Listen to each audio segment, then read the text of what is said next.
महाराष्ट्राचे आराध्य दैवत शिव छत्रपती शिवाजी महाराज यांचा जन्म कधी झाला कोणाला माहिती आहे? कधी झाला? 19 फेब्रुवारी 1930 का 1630? 1630 मध्ये, बरोबर. आज किती वर्ष झाले? 196 वर्ष झाले, बरोबर. 196 वर्ष झाले. छत्रपती शिवाजी महाराजांची जयंती संपूर्ण महाराष्ट्रामध्ये देशामध्ये साजरी केली जाते. जम्मू काश्मीरपासून कन्याकुमारीपर्यंत, आपल्या मुंबई महाराष्ट्रापासून शेवटचं टोक असलेलं आसाम दिसपूर इथपर्यंत आपल्या महाराजांची जयंती संपूर्ण घराघरामध्ये साजरी केली जाते. तसेच आज या ठिकाणी ज्ञान साधना क्लासेस स्मार्ट अकॅडमी यांनी जो आज प्रोग्राम या ठिकाणी केला आहे तो अतिशय भव्यदिव्य प्रोग्राम आहे. महाराजांचा आज आपण पुष्पहार अर्पण करून या ठिकाणी जयंती साजरी करणार आहोत. आपण जे काही आपले कार्यक्रम असतात ते प्रत्येकाने आपल्या घरामध्ये सुद्धा महाराजांची प्रतिमाचं पूजन केलं पाहिजे. दररोज महाराजांचं शिवचरित्र आहे, पुस्तक आहे, त्याचा अभ्यास केला पाहिजे आणि महाराजांविषयी अधिकाधिक माहिती संपादन करून आपल्या घरातील लोकांना, आपले भाऊ बहीण वडील आई यांना सांगितले पाहिजे. महाराजांची जी माहिती आहे ही खूप मोठी आहे. आपलं जीवनमान संपेल तरी महाराजांची माहिती आहे ती संपणार नाही. कारण की असं मोठा पराक्रम या ठिकाणी महाराष्ट्रामध्ये महाराजांनी गाजवला. आपल्या संपूर्ण महाराष्ट्रातील किल्ले किती एकूण किल्ले आहेत कोणाला माहिती आहे? 300 त्याच्यापेक्षा अधिक किल्ले असतील. तर महाराजांचा जन्म कुठल्या किल्ल्यावर झाला कोणाला? ठीक आहे. आजही तुम्ही गेलेत तर शिवनेरी किल्ला कुठे आहे? पुण्यामध्ये. तिथं जाऊन आपल्या जीवनामध्ये एकदा तरी भेट दिलेली पाहिजे आणि शिवचरित्र जे पुस्तक आहे ते प्रत्येकाने वाचन केलं पाहिजे. महाराजांचे जे काही पुस्तकं असतील ते आपण वाचन केलं पाहिजे. जर का आपल्या मनगटामध्ये छत्रपती शिवाजी महाराजांची ताकद असेल आणि आपल्या डोक्यामध्ये भारतरत्न डॉक्टर बाबासाहेब आंबेडकरांचं ज्ञान असेल, नॉलेज असेल तर जगाच्या पाठीवर तुम्हाला कोणी हरू शकणार नाही. सेल्फ कॉन्फिडन्स खूप महत्त्वाचा असतो आणि महाराजांचा जो इतिहास आहे तो खूप मोठा आहे आणि त्या भरपूर काय आहे. जर का आपण या गोष्टीचं अनुसरण केलं महाराजांच्या प्रतिमेचं, त्यांच्या आयुष्याचं, तर नक्कीच आपल्यामध्ये बदल घडलेला दिसेल. या ठिकाणी विशाल सरांनी आज आम्हाला प्रमुख पाहुणे म्हणून बोलवलं, त्यानिमित्त त्यांचे खूप खूप आभार.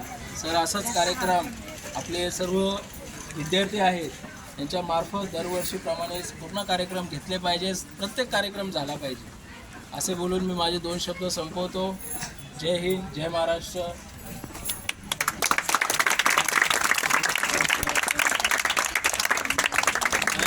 अक्षरा सगळ्या इकडं. जय भवानी, जय भवानी, छत्रपती शिवाजी महाराज की, छत्रपती शिवाजी महाराज की. तर आता आपण ज्या घोषणा दिल्या छत्रपती शिवाजी महाराज की जय, आपल्या अंगामध्ये 10 हत्तीचं बळ आलं की नाही? तर अशा आहे आपल्या छत्रपती शिवाजी महाराजांची जयंती आज आपण साजरी करणार आहोत.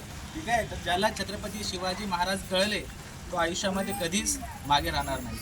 फक्त छत्रपती शिवाजी महाराज फक्त युद्धामध्येच किंवा लढाई करण्यामध्येच पुढे होते अशातला भाग नाही. आपल्याला फक्त एकच माहिती आहे की अफजल खानाचा पुतळा शिवाजी महाराजांनी बाहेर काढला, त्याच्यानंतर शाहिस्तेबाना खानाची बोटं छाटली, एवढंच फक्त आपल्याला माहिती आहे पुस्तकामध्ये. आपण आता एवढे इयत्ता 4थीला आपला त्यांचं पुस्तकाचंच नाव आहे राजा शिवछत्रपती. तर पूर्ण पुस्तक त्याच्यावरती आहे.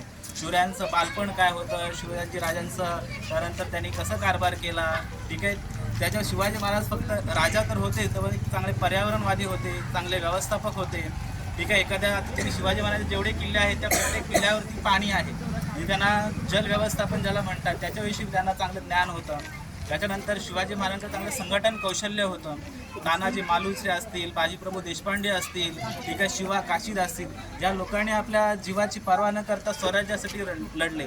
तर त्यांचं एकच होतं की शिवाजी हे स्वराज्य जे आहे ते तुमचं आमचं नाही, तर कोणाचं होतं? जनतेचं होतं. मग शिवाजी राजांना जनतेचा राजा किंवा रयतेचा राजा असं पण म्हटलं जातं. तर शिवाजी महाराजांचा जन्म झाला 19 फेब्रुवारी 1630 आणि फक्त 50 वर्ष शिवाजी महाराज जगले. 3 एप्रिल 1680ला त्यांचा मृत्यू झाला. जर फक्त 50 वर्षाच्या कारकिर्दीमध्ये बोलणं आपला हिंदुस्थानचा जो इतिहास आहे तो इतिहास बदलून झालेला आहे, ठीक आहे. आणि जर शिवाजी महाराज आणखीन जर जास्त 30-40 वर्ष जास्त जगले असते तर आपला भारत जो आहे, भारत महासत्ता आता पण झाला असता. कारण जेव्हा शिवाजी महाराजांच्या काळामध्ये आपली जी प्रजा होती ती एकदम सुजलाम सुफलाम होती. तर शिवाजी महाराज काय म्हणायचे की शेतकऱ्याचं जे काय जे आपलं कुठेही सैनिक जात असेल तर भाजीच्या देठाला सुद्धा काय करायचं नाही, स्पर्श करायचा नाही. भाजीचं देठ म्हणजे काय, आपण भाजी खातो म्हणजे देठ आहे, ते देठ पण आपण टाकून देतो, पण देठाला पण धक्का लावायचा नाही. सक्त ताकीद शिवाजी महाराजांनी आपल्या सैनिकांना दिली होती, मावळ्यांना दिली होती.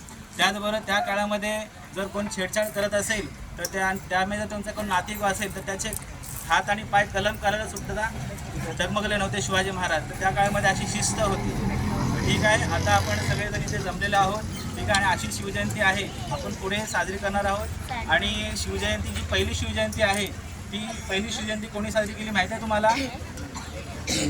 महात्मा ज्योतिराव फुले, माहिती आहे ना, महात्मा ज्योतिराव फुले.